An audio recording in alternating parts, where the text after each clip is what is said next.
Greetings, today we're gonna talk about the Tenderizer, which is honestly my favorite assault rifle that we have.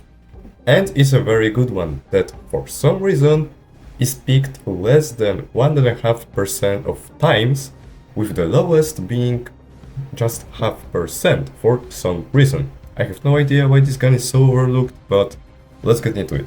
Of course, as always, we are going to start with the stats, and Tenderizer is a light pen assault rifle with 105 damage, to my surprise, because I was pretty sure it has 110, but that's barely any difference. It has durable damage of 30, 7 spare mags, and 45 in capacity. The standard RPM of the Tenderizer is 600 rounds per minute, but you can crank it up to 850 rounds per minute.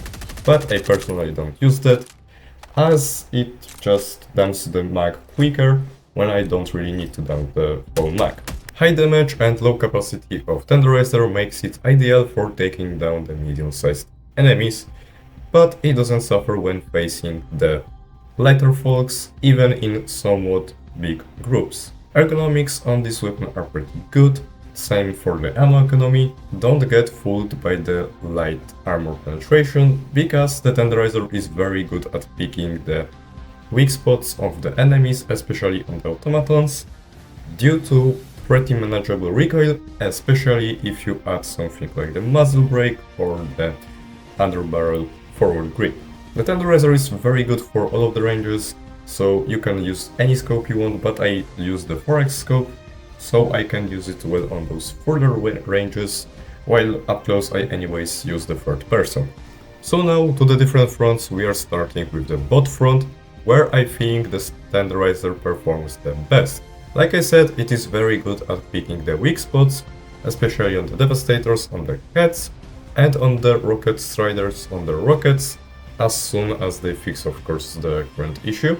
But even if you are not going for those weak spots, Tenderizer is very good at taking down the medium-sized folks, and of course the light armored troopers, and the cyborgs. Cyborgs aren't really much of a trouble with the Tenderizer, even the agitators, especially if you go for the headshots.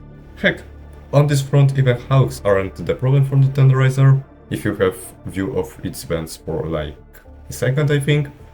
And the Vox engines are also not really a trouble, because like I said in my previous video of the Vox engine, the vents on the Vox engine will deal overflow damage to the main health pool, so if you're shooting it with something with high damage, like for primary the Tenderizer count as one, you will deal a good overflow damage to the main health pool, meaning if it's damaged enough, you will kill it pretty damn easily, and it is the case for the Tenderizer. And of course you can also just destroy the vents, open the hatch and throw a grenade in. But since anything else requires you to have at least medium armor penetrating weapon, there is not more of use for the Tenderizer, but what it does amazingly, pretty freaking damn good, like I said. So if you just bring a simple anti-tank like the recoilless rifle, you will be pretty damn set. Now to the Squid front, once again very good weapon. Like I said, it is weapon for medium targets, so the Overseer are not problem at all, especially the elevated Overseer, which have light armored head, and for Tenderizer it makes just 3 headshots to take one down. Vaultless, of course, are just vaultless, they are always easy to deal with, and this weapon maybe don't have a huge mag, but have good damage and ammo economy, so it won't have a problem even with Horde, especially if you aim around their heads or to their knees. The Watcher is, of course, once again really easy, especially if you attach the scope, you can easily take it down from pretty good range.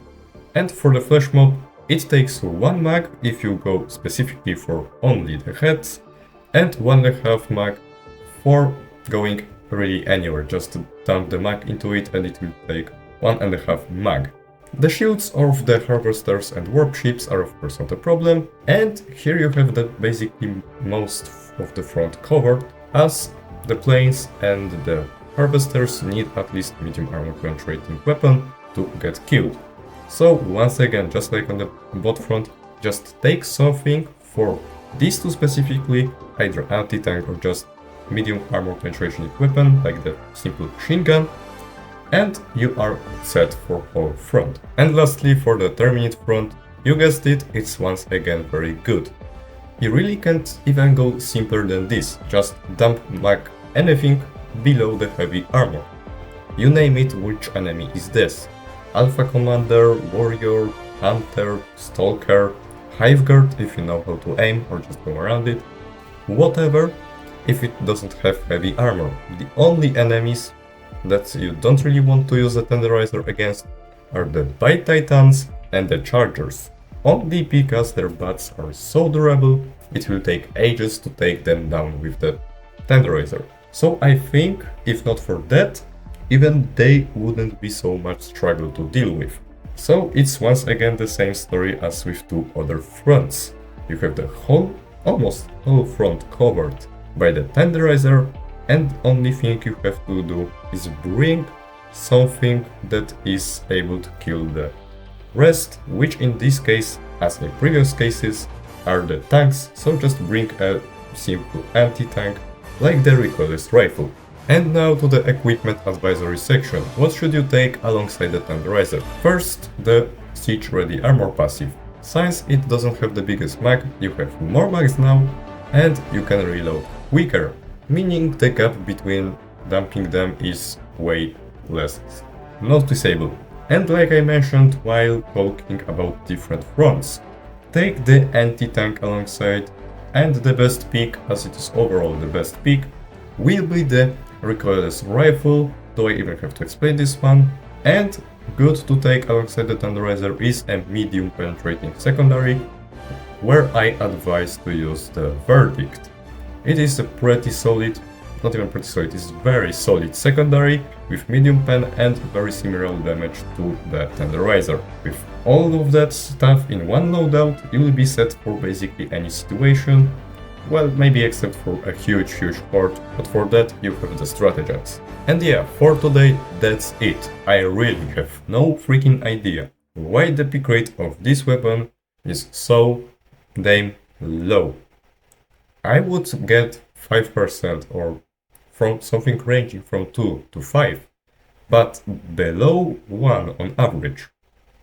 It is disgustingly low. So if I made you like, or at least want to try out the Tenderizer, I hope this number will go up. But that's all for today. Like I said, I will see you in the next time, however.